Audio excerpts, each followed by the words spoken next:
Here Patches, got some scraps for ya boy, come on. Tina watched from the bushes, seeing the old lady on her porch, yelling out. She did this 2 or 3 times a month. If she could afford to feed strays, that meant she was rich, at least compared to Tina. Tina needed money in order to finance some of that sweet oblivion, an escape from her daily life, and it was getting to be a hunger now, more than a need. If she didn't get cash soon, or at least something to sell for cash, the shakes would start, and the itching and the mental torture. Big Don had been staking this place out with her, but he'd been AWOL for a week. Probably got cash and gone riding the A train, typical of him to not share. Tina squinted at the porch, seeing piles of what looked like pastry trimmings. She thought briefly about getting some for herself, but the longer she thought about it, the more nauseous she became. No. She needed to make her move on the old woman soon, before the moon got high and gave her away. Gripping the small knife, she hunch-walked closer to the back door. It was cracked open, maybe so the old witch could watch her little stray buddy eat the scraps she'd put out. Tina was about to touch it to push it open further when it opened all the way and she found herself staring at the occupant. Tina brandished her weapon, aiming at the throat. "Valuables, now, or I'll cut you." The old woman didn't even blink, which would have worried Tina if she'd been less desperate for drug money. Bizarrely, her victim was holding a needle and thread, an odd choice for home defense, Tina thought. Probably senile. "Patches." The old woman's voice did sound tremulous though.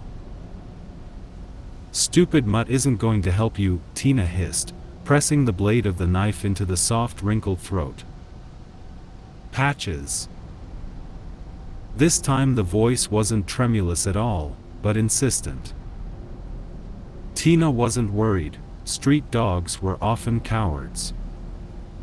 The knife would see it off. She sensed movement off to her left, at the side of the porch, and then something loomed out of the darkness, 7 foot of nightmare fuel in humanoid form, its quilt-scaped arms and what looked like a partially melted face, towering over her. Her eyes flicked over his skin.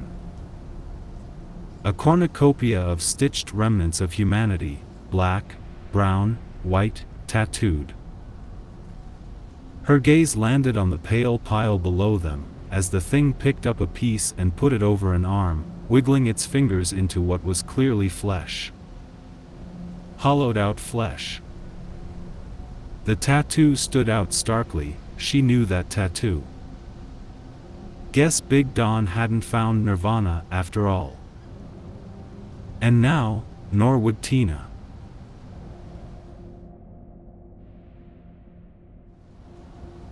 Another body was found just 1 day ago. The victim is a middle-aged male of Caucasian descent. This is the 4th victim in the past week. Law enforcement is no closer to finding out who is behind this as they are finding a pattern. Local police have suggested that residents of the area keep their car doors locked and drive past anyone on the side of the road. We'll update you as soon as more info is uncovered. I switched the radio station and sat back in my seat. I read about these killings in the paper. They seem to have happened within 10 miles of each other.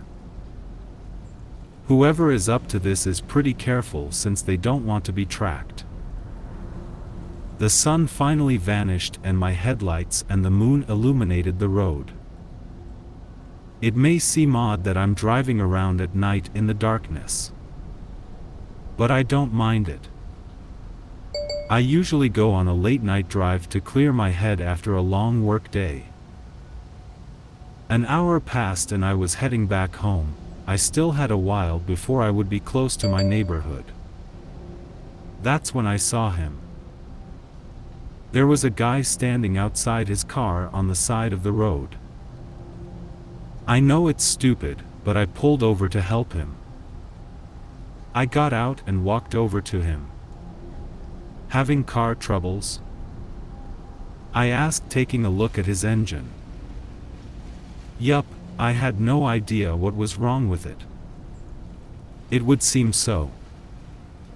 Dang thing broke down. "Don't worry, I can just wait for a tow truck," the man replied. "No need for that, I can drive you to the nearest auto shop. Plus, it's getting quite cold outside." "Please, I insist," I said.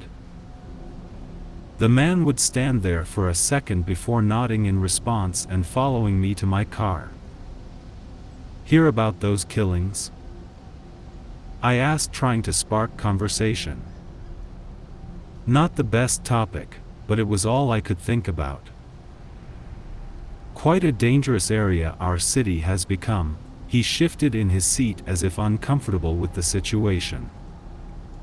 20 minutes later I pulled over near some woods. "1 second. Gotta take a whiz," I said. The man waited in the front seat with no response. I walked into the woods a bit, only to circle back to the side of the car out of sight. I waited there for a few minutes. The guy got out of the car to look for me. Damn, it took long enough. I stepped forward quietly and drove a knife into his neck. His voice left him as the sound of air left his throat. "Shoo. It's all over now. Don't you know to not accept rides from shady people?" I asked. "One more body to take care of." I honestly just wanted to see how desperate people were. It's fun catching them at a moment of extreme inconvenience.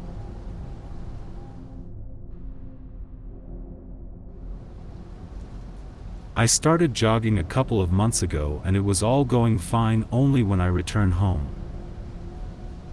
When I return home after my jog, my next-door neighbor, who has a son in his late 30s, tends to smoke outside in his front yard. When he looks at me coming home from my jog, there is a look of fright on his face. This son of my neighbor's has never moved out of his parents for some reason. Then he starts to blurt out dead bodies, tortured individuals, and preying on the innocent, and then he goes inside his house. Then through the walls I can hear shouting and movements that can be classed as worrying. Then I went on my jog again on another day, and when I came back home, my elderly next-door neighbor's son looked at me and had a look of horror on his face. I kind of tried not to look at him, but the way he was looking at me was unnerving. Then he blurted out, "Drowning people for fun, making orphans out of children and widows out of wives. So much blood, blood everywhere," and then he went inside. Through the walls I could hear shouting and things being thrown. He always seems to be set off after I had finished my jog. The old father asked me if I could jog at another time, but unfortunately due to work hours, I couldn't. The old father understood, and on another day when I finished my jog, the son looked at me again, and that same look on his face. He looked uncomfortable, and I could hear his father inside cooking.